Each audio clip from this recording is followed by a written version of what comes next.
Olá pessoal, tudo bem com vocês? Hoje a gente vai fazer uma revisão dos ossos do esqueleto.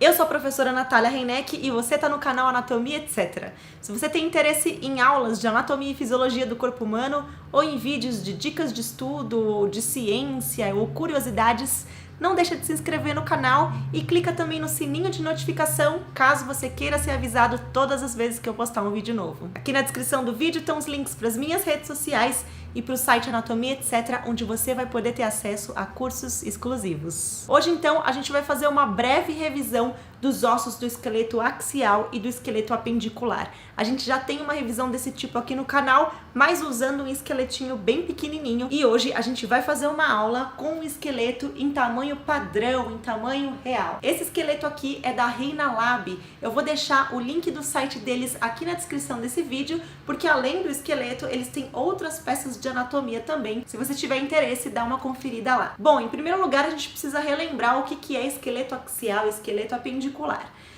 Essa divisão é uma divisão funcional do nosso esqueleto, e o esqueleto axial é aquele que está localizado no centro, no eixo do corpo. Axis significa eixo, então o esqueleto axial é aquele que está localizado no eixo do corpo. Fazem parte dele, então, os ossos do crânio, da nossa coluna vertebral, incluindo o sacro e o cóccix, as nossas costelas e também o osso externo. Já o esqueleto apendicular é formado pelos ossos dos membros superiores e membros inferiores, assim como dos seus cíngulos.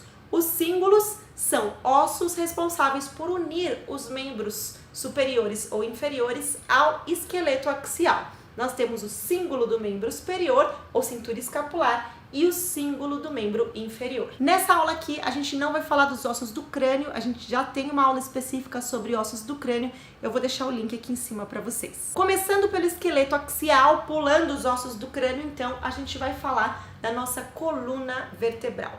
A nossa coluna vertebral, como o nome diz, ela é formada por ossos pequenos chamados vértebras, e ela é dividida por regiões. Nós temos as vértebras cervicais, as vértebras torácicas, as vértebras lombares, o sacro e o cóccix. Ao todo, são 7 vértebras cervicais contadas de cima para baixo, e elas são identificadas por uma letra e por um número. O C de cervical e o número respectivo ao posicionamento daquela vértebra.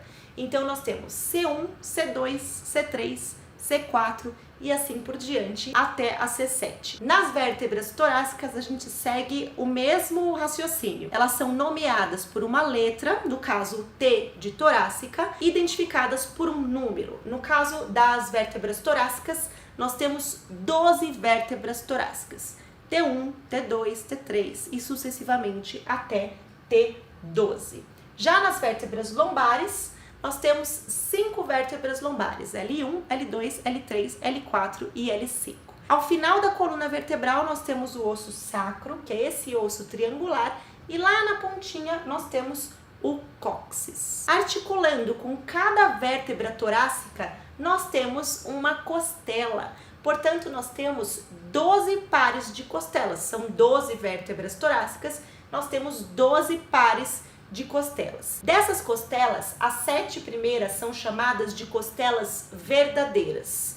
Isso porque cada uma delas possui uma cartilagem que a une diretamente a esse osso aqui da frente, que se chama osso externo com S. As próximas 3 costelas, a 8ª, a 9ª e a 10ª, são costelas chamadas de falsas. Isso porque as suas cartilagens elas se unem à cartilagem da costela imediatamente acima dela, para depois se conectarem com o osso externo. Então elas não possuem cartilagens individuais. E as últimas 2 costelas são chamadas de costelas flutuantes, porque elas são conectadas apenas nas vértebras, mas elas não possuem ligação nenhuma com o osso externo. Já falei para vocês, então, esse osso localizado bem no centro do tórax é chamado osso externo com S, ok? Seguindo para os próximos ossos, vamos falar sobre os ossos do esqueleto apendicular, começando pelo símbolo do membro superior. o símbolo do membro superior é formado por 2 ossos. Pela clavícula, por 2 ossos de cada lado, ok? Pela clavícula e pela escápula. Já o membro superior em si é formado no braço pelo húmero, no antebraço pelo rádio e pela una. Lembrando que o rádio é o osso mais lateral e a una é o osso mais medial. Lembrem da posição anatômica, ok? E na mão nós temos os ossos do carpo, os metacarpos, que são identificados também pelo seu posicionamento, começando do polegar, primeiro, segundo, terceiro, quarto e quinto metacarpo. Eu falei do polegar só para ser um ponto de referência, ok? Mas os metacarpos são ossos que estão na mão e não nos dedos. E nos dedos a gente tem as falanges. No primeiro dedo, no polegar, a gente tem apenas 2 falanges. Falange proximal e a falange distal.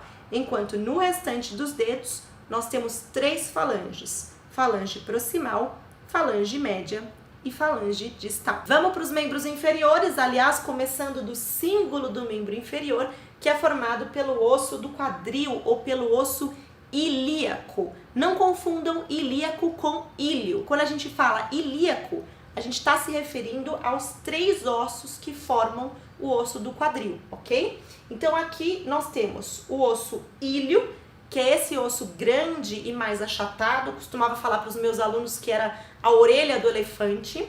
Nós temos o isquio, que é esse osso mais inferior. Aliás, o isquio é o osso sobre o qual nós devemos nos sentar, se você está se sentando aí com a postura correta. E a gente tem aqui, na parte da frente, né, voltado para frente, o pubis. Os 2 ossos pubis, eles são articulados aqui através de uma cartilagem que é chamada sínfise púbica. Esses ossos, então, formam o símbolo do membro inferior. No membro inferior, nós temos o maior osso do corpo, que é o fêmur. No joelho, temos o maior osso sesamoide do nosso corpo, que é a patela. Na perna, nós temos a tíbia, que é esse osso mais espesso, e a fíbula, que é esse osso mais fininho e mais lateral. E no pé a gente segue a mesma lógica do que nas mãos. Temos os ossos do tarso, aqui é tarso e não carpo. Temos os metatarsos, do primeiro ao quinto metatarso. E temos também as falanges. No primeiro dedo, que aqui no pé é chamado de hálux, nós temos 2 falanges, falange proximal e falange distal. E no restante dos dedos, 3 falanges em cada um, falange proximal, falange média e falange distal.